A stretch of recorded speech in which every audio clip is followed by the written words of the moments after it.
Welcome student. हम पढ़ रहे हैं क्लास 8 सब्जेक्ट हिस्ट्री का chapter when people rebel 1857 and after. इसके बारे में आज हम डिस्कस करने वाले हैं। तो सबसे पहले जो हमारा जो चैप्टर है यह है, इसको हम रेबिलियन ऑफ 1857 भी कहते हैं, रेवोल्ट ऑफ 1857 भी कहते हैं, यानी कि 1857 की बगावत। तो इस चैप्टर के बारे में हम डिस्कस करने वाले हैं। सबसे पहले देखेंगे कि ये जो सर्कमस्टांसेस जो हैं वो बने हैं, ये जो रेबिलियन हुआ, क्यों हुआ, किसके खिलाफ हुआ और किसने किया।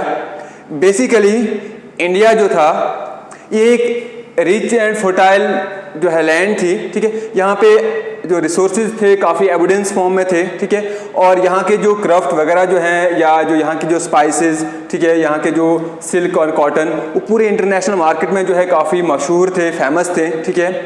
तो लेकिन जब ब्रिटिशर हिंदुस्तान में आए, ठीक है, तो उन्होंने देखा कि यहाँ की जो सिस्टम जो है, पॉलिटिकल जो गवर्नेंस है, यहाँ की जो रूलिंग सिस्टम है, यहाँ पे एक सेंट्रलाइज कंट्री नहीं है, यहाँ पे आपस में इनको यूनिटी नहीं है, प्राइड नहीं है, नेशनल यूनिटी नहीं है, प्राइड नहीं है, ठीक है। तो उन्होंने क्या किया, उन्होंने यहाँ के रिसोर्सेज को लूटना चाहा, लेकिन वो डायरेक्टली जो है वो लूट नहीं सकते थे। इसलिए उन्होंने कहा कि जब तक ना हम यहाँ के ऊपर अपना कंट्रोल एस्टेब्लिश कर सकते हैं, तब तक यहाँ के रिसोर्सेज को हम जो है वो लूट नहीं सकते हैं, प्लंडर नहीं कर सकते हैं, ठीक है।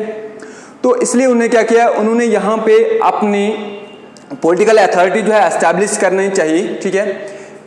लेकिन डायरेक्टली उन्होंने एस्टैब्लिश करनी जो है शुरू नहीं कर दी। क्यों? क्योंकि यहाँ पे उस टाइम जो है जब ब्रिटिशर आए थे तो उस टाइम यहाँ पे बहुत सारे पावरफुल रूलर्स थे, जिस तरह से औरंगजेब वगैरह, ठीक है। लेकिन औरंगजेब की डेथ के बाद, जब उनकी डेथ हुई थी 1707 में, तो 1707 के बाद कोई भी मुगल रूलर इतना जो है वो पावरफुल नहीं था कि वो अपनी जितनी किंगडम्स थी, जितनी टेरिटरीज थी, उनको कंसोलिडेट कर सके, वहाँ पे उनको जो है एफिशिएंटली जो उनके ऊपर रूल कर सके, ठीक है। तो उसके बाद जितने भी उनके डिसेंडेंट थे वो पावरफुल नहीं थे, ठीक है। तो इसलिए ब्रिटिश जो है वो सक्सीड हुए अपने पावर को एस्टैब्लिश करने में, ठीक है। अब जो उन्होंने जो पावर एस्टैब्लिश की, यहाँ पे जो पॉलिटिकल अथॉरिटी एस्टैब्लिश की, उसके पीछे जो मेन रीजंस थे वो क्या क्या थे। उनके पास जो है सुपीरियर आर्म्स थे, एक सुपीरियर जो है मिलिट्री थी, डिसिप्लिन्ड मिलिट्री थी, लॉयल मिलिट्री थी, ठीक है। एक फाइनेंशियल बैकअप था उनके पीछे, ठीक है। और उनके पास क्या था, और यहाँ पे जो लैक ऑफ जो इंडियंस में थी वो थी यूनिटी। क्योंकि इंडियन जो थे, जो रूलर्स थे, यहाँ पे जो इंडिया जो था उस टाइम एक नेशन स्टेट नहीं थी, बल्कि India was divided into number of kingdoms में जो है वो डिवाइडेड, ठीक है। And each kingdoms was ruled by an independent rulers. क्योंकि हिंदुस्तान जो है वो यूनाइट नहीं था, एक नेशन स्टेट नहीं था, जिस तरह से आज हम प्रेजेंट डे में देखते हैं। लेकिन ये क्या था, ये बहुत सारे किंगडम्स में, इसको हम राजवाड़े कहते हैं, डिवाइडेड था। और उसमें जो है बहुत सारे रूलर जो है वो जो है आज़ाद तरीके से जो है रूल करते थे, यहाँ पे सेंट्रलाइज गवर्नमेंट नहीं थी। तो इस तरह से ब्रिटिशर जो है वो सक्सीड हुए अपनी पॉलिटिकल अथॉरिटी एस्टैब्लिश करने में इंडिया में, ठीक है। तो आज के जो इस हमारे चैप्टर का जो पहला टॉपिक है वो है पॉलिसीज एंड द पीपल, ठीक है। लेकिन इससे पहले थोड़ा हम बैकग्राउंड देखेंगे कि जो 1857 का जो रेवोल्ट है, जिसको हम बहुत सारे नामों से जानते हैं, जिस तरह से स्पेई म्यूटिनी कहते हैं इसको, great war of Indian independence कहते हैं, first war of Indian independence कहते हैं, ठीक है, या रेबिलियन ऑफ 1857, रेवोल्ट ऑफ 1857। तो इसको बहुत सारे नामों से जाना जाता है, क्योंकि ये पहला जो है वो अटेम्प्ट था किसके लिए, आज़ादी के लिए। लेकिन अनफॉर्चुनेटली जो है ये अनसक्सेसफुल रहा, ठीक है। तो अब हम अपने टॉपिक की तरफ आएंगे। तो पहला टॉपिक है इस चैप्टर का पॉलिसीज एंड द पीपल, ठीक है।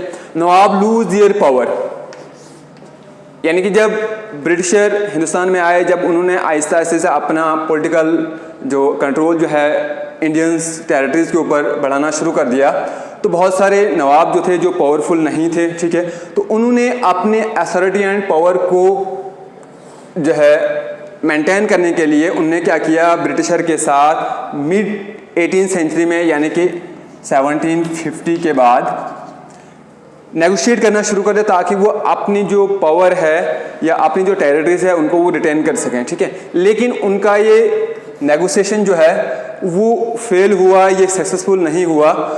अब हम देखेंगे कौन कौन से ऐसे रूलर्स थे जो अपना इंटरेस्ट को बचाने के लिए ब्रिटिशर के साथ नेगोशिएट करना चाहते थे। जैसे for example Rani Lakshmibai of Jhansi, ठीक है, नाना साहेब ऑफ नागपुर, ठीक है। तो रानी जो लक्ष्मी जो थी, जो कहाँ की, झांसी की रानी थी, ठीक है। जब इसकी हस्बैंड की डेथ हो जाती है तो इसके जो अपना जो कोई भी मेल हेरियर्स नहीं था जिसको वो अपने डेथ के बाद जो है वो क्या करे, इसको जो है थ्रोन जो है वो सक्सीड करे। तो अब इसने क्या किया, इसने अपना जो तख्त है, अपना जो थ्रोन है या अपनी जो टेरिटरी है, इसका मालिक बनाने के लिए, इसका जो है वो बादशाह बनाने के लिए उसने एक एडॉप्टेड सन जो है लिया, ठीक है। लेकिन ब्रिटिशर ने क्या किया, ब्रिटिशर ने उस एडॉप्टेड सन को गोद लिए हुए बच्चे को जो है वो इनकार कर दिया कि ये आपकी डेथ के बाद ये जो है एडॉप्टेड सन जो है ये जो है सक्सेसर नहीं बनेगा आपकी टेरिटरी का। और इसी तरह से नाना साहिब जो था, जो पेशवा था बाला बाजीराव सेकंड का, ठीक है, तो उसकी डेथ के बाद जो नाना साहिब था उसको पेंशन मिलती थी। लेकिन ब्रिटिशर ने कहा कि ब्रिटिशर ने क्या किया कि उसने एक पॉलिसी बनाई, ठीक है, कि जितने भी जो पेशवाज हैं उनकी जो है पेंशन जो है वो जो है अब नहीं मिलेगी, उनकी बंद कर दी। तो इसलिए ये दोनों जो है, ये नाना साहिब और रानी लक्ष्मीबाई और दूसरे भी रूलर्स थे, ठीक है, इन्होंने क्या किया, इन्होंने जो है वो ब्रिटिश के खिलाफ जो है रिवोल्ट करना शुरू कर दिया, ठीक है। और फिर 1757 मिड 18th सेंचुरी के बाद बहुत सारी जो है इंडियन टेरिटरीज को जो है एनेक्स किया गया, यानी कि कब्जा किया गया। और वो कब्जा जो है वो दो मेन तरीकों से किया गया, दो पॉलिसीज़ के तरीके से किया गया। सबसे पहली जो पॉलिसी थी वो है डॉक्ट्राइन ऑफ लैप्स और सब्सिडायरी अलायंस, ठीक है, यानी कि सब्सिडायरी अलायंस और डॉक्ट्राइन ऑफ लैप्स के जरिए जो है बहुत सारी इंडियन टेरिटरीज को एनेक्स किया गया, कब्जा किया गया। तो सबसे पहले हम जानेंगे कि सब्सिडायरी अलायंस क्या होता है। सब्सिडायरी अलायंस जो है नॉन इंटरवेंशन पॉलिसी होती है, जिसमें हम जो है किसी की जो है वो गवर्नेंस में हम इंटरफेयर नहीं करेंगे। ब्रिटिशर ने क्या किया, बेसिकली एक जो है पॉलिसी बनाई कि जितने भी इंडियंस रूलर हैं ये अपनी इंडिपेंडेंट फोर्स नहीं रख सकते हैं, बल्कि क्या करेंगे, उनकी जो प्रोटेक्शन के लिए ब्रिटिश जो है वो मिलिट्री प्रोवाइड करेगा। लेकिन उनको एनुअली जो क्या करना है, उनकी जो है आर्मी और उनकी प्रोटेक्शन को मेंटेनेंस करने के लिए जो आर्मी जो वो रखेंगे, उनको जो उन्हें क्या करना है, एनुअली जो है वो पेमेंट जो है वो पे करनी है। लेकिन इसमें ये शर्त रखी गई कि अगर इंडियन रूलर्स जो है अंडर सब्सिडायरी अलायंस अगर वो पेमेंट देने में फेल हो जाते हैं तो उनकी जितनी टेरिटरी जो है वो ब्रिटिशर के जो है वो कंट्रोल में आ जाएगी। तो इस तरह से जो है वो 1801 में अवध जो है वो सब्सिडायरी अलायंस के तहत जो है वो ब्रिटिश के कंट्रोल में आ गई, ठीक है। और ये सब्सिडायरी अलायंस जो है जो इंट्रोड्यूस की थी लॉर्ड वेल्सी ने, कब की थी, 1748 से लेकर 1805 तक ये पॉलिसी जो है वो हिंदुस्तान में चली थी। उसके बाद जो है डॉक्ट्राइन ऑफ लैप्स जो है एक फार्मूला जो है डिवाइस किया था, किसने, लॉर्ड डलहौजी ने, जो गवर्नर जनरल ऑफ इंडिया जो है कब बना था, 1848 और जो है 1856 तक जो है लॉर्ड डलहौजी जो है गवर्नर जनरल ऑफ इंडिया रहा, ठीक है। उसने क्या ये जो है वो पॉलिसी डिवाइस की थी कि जिस भी इंडियंस रूलर को अपना मेल हेरियर्स नहीं होगा वो अडॉप्टेड सन को जो है अपना सक्सेसर जो है वो डिक्लेयर नहीं कर सकता। तो उसकी सारी टेरिटरी जो है, उस रूलर की सारी टेरिटरी जो है किसके कंट्रोल में चली जाएगी, ब्रिटिश के कंट्रोल में चलेगी। तो बहुत सारे ऐसे रूलर्स थे जिनका अपना मेल हेरियर नहीं था, जिस तरह से रानी लक्ष्मीबाई एग्जाम्पल है, ठीक है। तो डॉक्ट्राइन ऑफ लैप्स के जरिए जितने भी जो टेरिटरीज जो हैं जो एनेक्स की थी ब्रिटिशर ने, वो थी सतारा 1848 में, ठीक है, संबलपुर 1849 में, झांसी 1853 में और नागपुर जो है 1854 में जो है, और अवध जो है 1856 में जो है वो एनेक्स की गई थी ब्रिटिशर की तरफ से, ठीक है।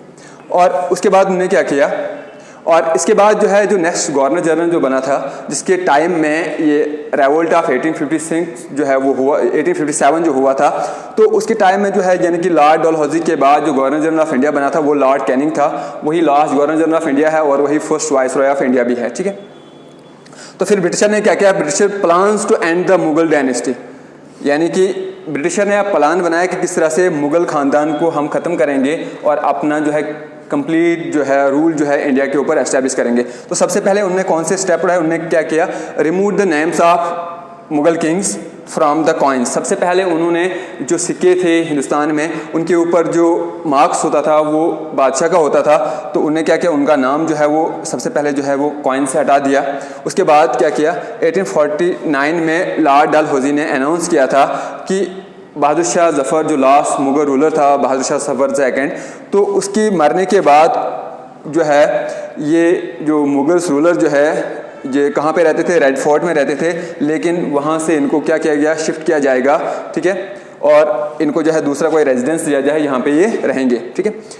और 1856 में जो है बहादुर शाह जफ़र, ठीक है, और 1856 में ये भी उन्होंने जो है वो डिक्लेयर कर दिया कि बहादुर शाह जफ़र जो है वो सेकंड जो है, जो बहादुर शाह जफ़र सेकंड जो है वो लास्ट मुग़ल किंग होगा, और इसके बाद जितने भी इनके जो डिसेंडेंट होंगे उनको एज ए किंग नहीं बल्कि एज ए प्रिंस जो है वो डिक्लेयर किया जाएगा।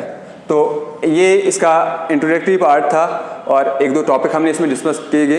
तो नेक्स्ट लेक्चर में हम जो है फर्दर जो है इसके जो है वो टॉपिक डिस्कस करेंगे। Thank you.